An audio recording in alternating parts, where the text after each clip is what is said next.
Sport Actu, c'est l'actu sport. En ce jeudi 8 septembre, que s'est-il passé? On démarre avec du football et la suite de la première journée de la Ligue des Champions, avec notamment le match de l'OM. Les Marseillais se sont hier soir inclinés 2-0 face à Tottenham. Dans l'autre rencontre du groupe, le Sporting Portugal a battu l'Eintracht Francfort 3-0. Dans les autres rencontres de la soirée, on notera surtout la défaite 4-1 de Liverpool face à Naples. Les Anglais vivent vraiment un mauvais début de saison.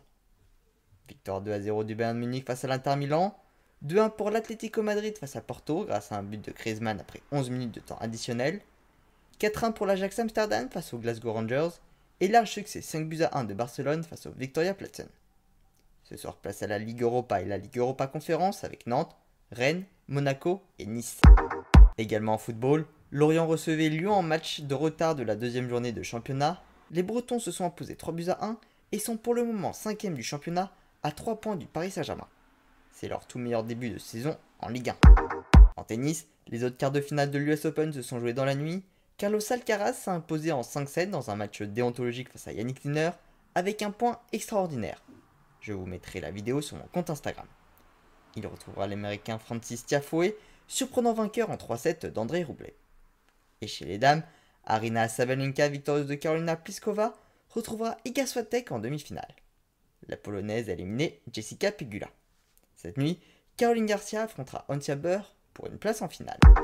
En cyclisme, 18e étape de la Vuelta, victoire de Remco Evenepoel qui conforte donc son avance au général. Il s'est imposé devant Henrik Mas et Robert Gesink qui s'étaient échappés en début d'étape. Thibaut Pinot, lui aussi dans l'échappée du jour, a franchi la ligne d'arrivée à la 6e position. En waterpolo, les Français affrontaient la Géorgie en place de 5-8 de l'Euro. Les Bleus se sont imposés 7-5 et affronteront dimanche la Grèce pour accrocher une 5e place. En voile, la solitaire du Figaro a été remportée par Tom Laperche qui s'est imposé sur la 3e et dernière étape. Enfin en rugby, nous sommes aujourd'hui à 1 an du lancement de la Coupe du Monde 2023. Dans exactement 365 jours, l'équipe de France affrontera les All Blacks en ouverture au Stade de France avec pour objectif de remporter leur tout premier mondial. Voilà pour les actualités du jour, à demain dans Sport Actu.